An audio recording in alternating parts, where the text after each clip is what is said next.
चंदनपुर में लोहे के सामान का अगर कोई जिक्र होता है तो सिर्फ एक ही नाम सामने आता है और वो है रवि लोहार। वो बहुत ही अच्छे से लोहे से चीज बनाता था, जैसे चाकू, तलवार, कील, कुल्हाड़। उसके जैसा कोई भी नहीं बना सकता था। उसकी बनाई गई तलवार का मुकाबला कोई नहीं कर सकता था। ऐसा कहा जाता था कि अगर कोई राजा रवि लोहार की बनाई हुई तलवार को जंग में ले जाता तो वह जरूर विजय प्राप्त करता। सीता, आज गांव के बाजार का दिन है। गांव के सारे लोग आज बाजार खरीदारी करने आएंगे, इसलिए मैं सारे सामानों को लेकर बाजार जा रहा हूँ। मुझे आज लगता है काफी मुनाफा होगा। तुम अपना और पिंकू का ध्यान रखना। पिंकू के बापू, घर में अब कुछ भी खाने का सामान नहीं है। अरे तुम चिंता मत करो सीता, मैं आज कुछ भी करके घर का सारा राशन ले आऊंगा। लेकिन कैसे? आपको तो इतने दिनों में एक भी ग्राहक नहीं मिला है। अरे हाँ भाग्यवान, कह तो तुम सही रही हो, लेकिन मैं कोशिश के अलावा और कर भी क्या सकता हूँ। आप यह लोहारी का काम छोड़कर कोई दूसरा काम क्यों नहीं करते हो? मैं इसी काम में माहिर हूँ सीता, इसलिए मैं यही काम कर सकता हूँ। जी वो बात तो है, लेकिन इस काम में आप इतनी मेहनत करते हैं, बदले ना आपको मिलता ही क्या है? मेहनत कभी जाया नहीं जाती सीता, मुझे यकीन है एक ना एक दिन मुझे मेरी मेहनत का फल जरूर मिलेगा। ये कहकर रवि लोहार अपने काम पर चला जाता है। सुबह से शाम होने को आई है, लेकिन अभी तक एक भी ग्राहक नहीं आया जिसकी तलवार बनाकर मैं पैसे कमा सकूं। अब मैं घर का राशन कैसे लेकर जाऊंगा? रवि बाजार में बैठा यही सोच रहा होता है कि तभी उसका साथी विष्णु लोहार आता है और कहता है, अरे रवि, तुम यहाँ इस तरह से क्यों बैठे हो भाई? क्या तुम्हारे पास कोई काम नहीं है? नहीं विष्णु, इस समय ना मेरे पास कोई काम है और ना ही कोई ग्राहक। ऐसे कैसे हो सकता है? तुम तो इतने होनहार लोहार हो, फिर भी तुम्हारे पास ग्राहक नहीं है। यह तो बड़े शर्म की बात है। भाई, यह तो सब समय समय की बात है। हो सकता है कि मेरा समय अभी नहीं आया वो। हाँ, सही बात है। खैर, मैंने तुम्हें यहाँ बैठे हुए देखा तो मैं तुमसे बात करने चला आया।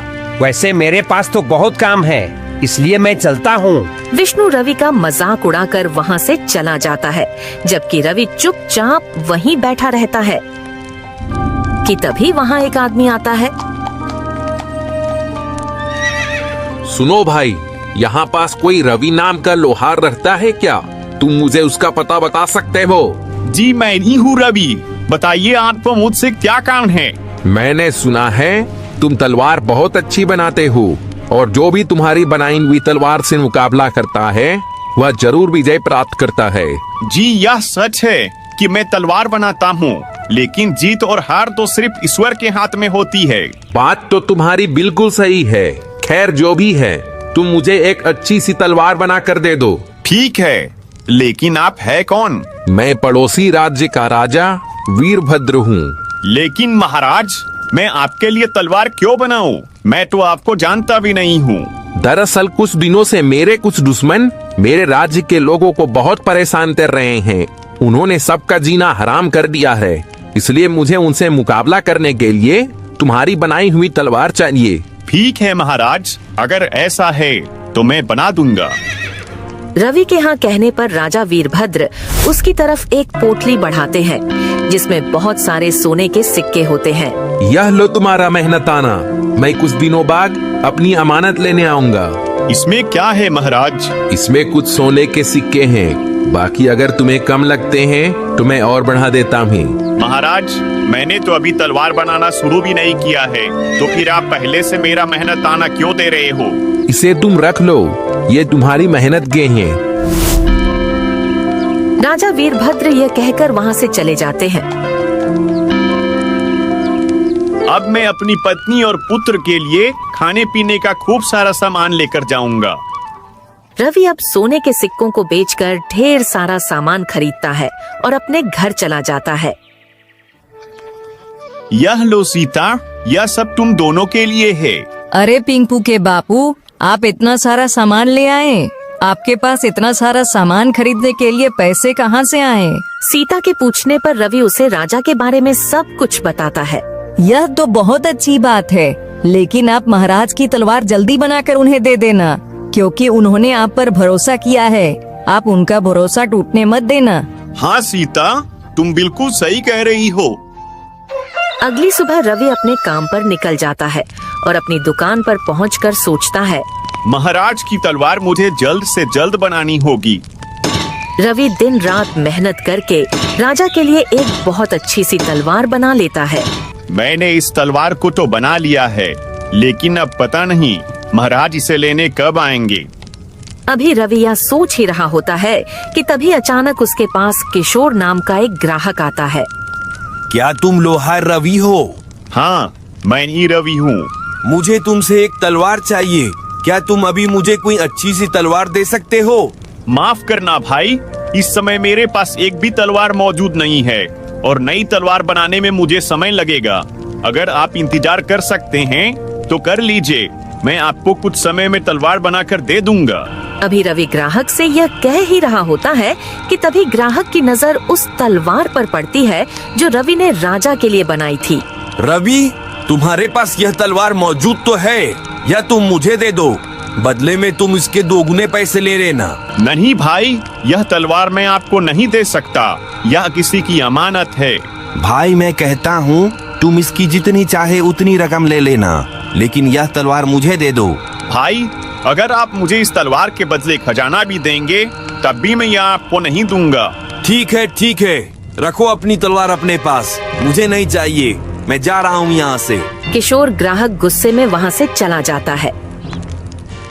फिर कुछ दिन ऐसे ही गुजर जाते हैं, लेकिन राजा वीरभद्र अपनी तलवार लेने नहीं आते। लेकिन रवि के पास बहुत से ग्राहक आते जो रवि से वह तलवार मांगते, मगर रवि किसी को भी उसे नहीं देता। पता नहीं राजा वीरभद्र कब आएंगे, मैं आखिर कब तक उनकी अमानत संभाल कर रखूंगा। अभी रवि अपने मन में सोच ही रहा था कि तभी अचानक किशोर ग्राहक वहाँ फिर आता है। रवि भाई, इस तलवार को बनाए हुए तुम्हें कितना समय हो चुका है?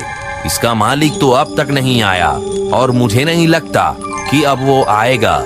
लेकिन भाई, यह बात आप इतने यकीन से कैसे कह सकते हो? देखो रवि, अगर इस तलवार के मालिक को आना होता तो कब का आकर इसे ले जाता, लेकिन वह नहीं आया, इसलिए तुम इस तलवार को मुझे दे दो। कुछ भी हो जाए, मैं यह तलवार आपको नहीं दूंगा, आप यहाँ से जा सकते हैं। किशोर ग्राहक फिर से गुस्से में वहाँ से चला जाता है। मैंने बहुत कोशिश की सरदार, लेकिन मैं उससे वो तलवार हासिल नहीं कर सका। रवि के हाथों बनाई गई वो तलवार मेरे लिए बहुत जरूरी है, तभी मैं उससे पूरे राज्य में अपना खौफ पैदा करके अपना राज्य कायम कर सकूंगा। आखिर ऐसा क्या है सरदार उसके हाथ की बनाई हुई तलवार में? रवि के हाथों में एक अजीब तरह का जादू है। वह जिसके लिए भी तलवार बनाता है उसे विजय प्राप्त जरूर होती है।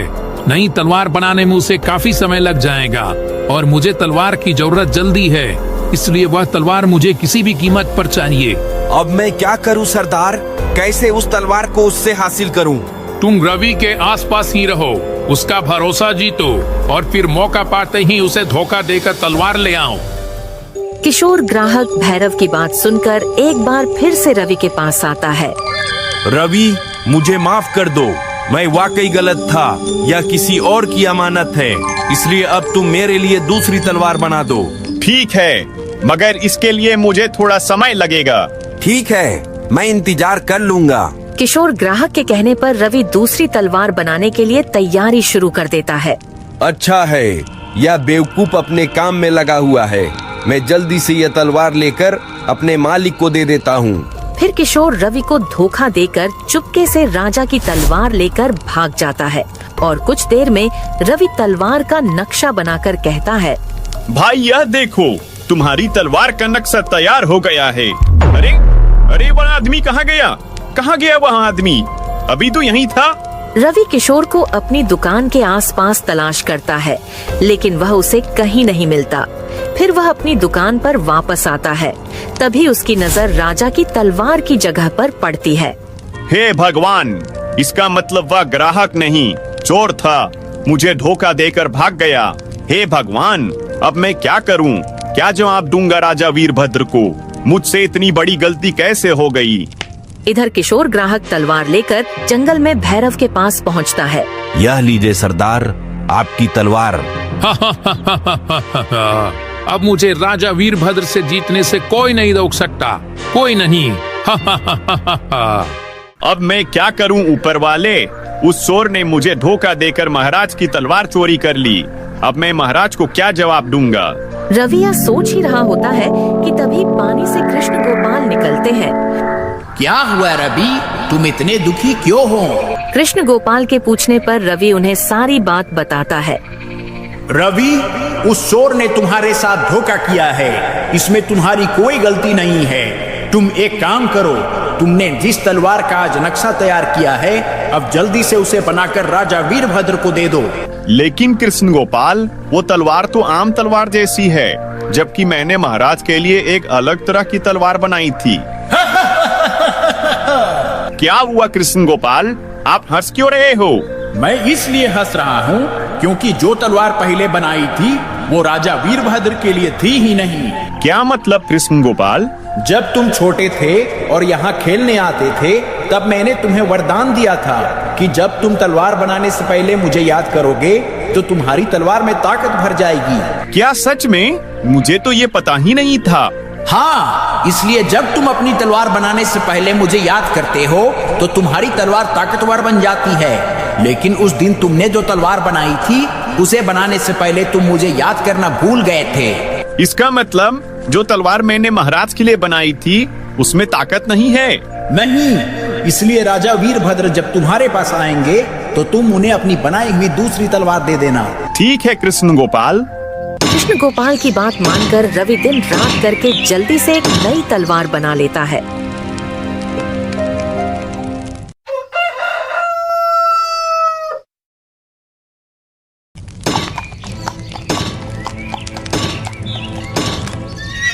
रवि, क्या मेरी तलवार बन गई है? जी महाराज, यह लीजिए आपकी तलवार। तुम्हारा बहुत बहुत धन्यवाद रवि। इसमें धन्यवाद की कोई बात नहीं है महाराज, दूसरों के लिए तलवार बनाना तो मेरा काम है। महाराज, अगर मैं भी आपके साथ आपके दुश्मन के मुकाबले को देखने चलूं, तो क्या आप मुझे ले चलेंगे? हाँ हाँ, क्यों नहीं। कल के मुकाबले में तुम भी मेरे साथ चलना। अगले दिन राजा वीरभद्र रवि को भी अपने साथ मुकाबले में ले जाते हैं। फिर एक मैदान में राजा वीरभद्र और उनके दुश्मन भैरव की जंग शुरू हो जाती है। आज मैं तुझे मारकर तेरा राज्य अपना बना लूंगा।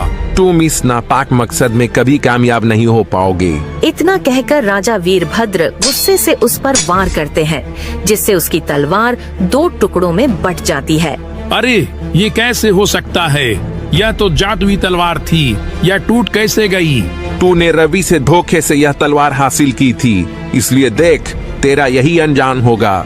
इतना कहकर राजा वीरभद्र उस भैरव को मार देते हैं और मुकाबला वहीं खत्म हो जाता है। महाराज, आपको कैसे पता चला कि दुश्मन भैरव ने मुझसे धोखे से तलवार हासिल की थी? उस दिन मैंने तुम्हारी और श्री कृष्ण गोपाल की सारी बातें सुन ली थी। फिर मैंने तुम्हें धोखा देने वाले उस किशोर को सबक सिखाया और आज इस दुष्ट की जान ले ली, ताकि यह किसी और को धोखा या नुकसान ना पहुंचा सके।